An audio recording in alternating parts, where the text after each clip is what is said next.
যেহেতু আজকেই আমরা ওকালতনামা দাখিল করতে পেরেছি, সেহেতু সেই দরখাস্তটি কোর্টের প্রসিডিউর অনুযায়ী প্রসিকিউশন বলেছেন যে ওনাদের সময় দরকার এবং দরখাস্তটি রেজিস্ট্রারের মাধ্যমে আসতে হবে, কোর্টে এভাবে প্লেস করা যাবে না।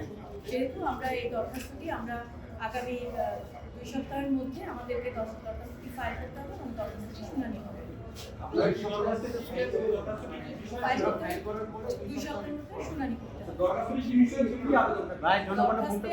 যেটি আবেদন করেছি সেটি এখন বলা উচিত না, যেহেতু এটা আমরা এখনো প্লেস করিনি।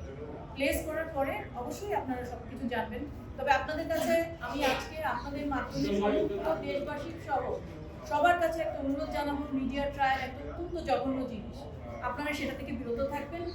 জিয়াউল হাসানের নাম শুনলে সবার যে আপনাদের টিভি বা আপনাদের মিডিয়ার আমার ধারণা একটু সবাই শোনেন, কারণ তাকে যেভাবে উপস্থাপন করা হচ্ছে এটা সম্পূর্ণ ভুলভাবে উপস্থাপন করা হচ্ছে।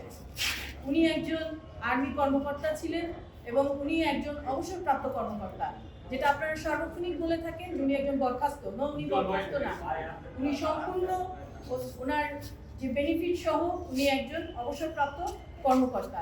আপনারা দয়া করে আমার এই কথাটুকু সবাইকে জানিয়ে দিবেন। আর একটা বিষয় আপনাদেরকে বারবার বলছি আমি, যে ওনার যে উনি যেখানে কর্মরত ছিলেন এনটিএমসি, ন্যাশনাল টেলিমনিটরিং কমিউনিকেশনের যেখানে ওটা একটা টেকনিক্যাল অফিস।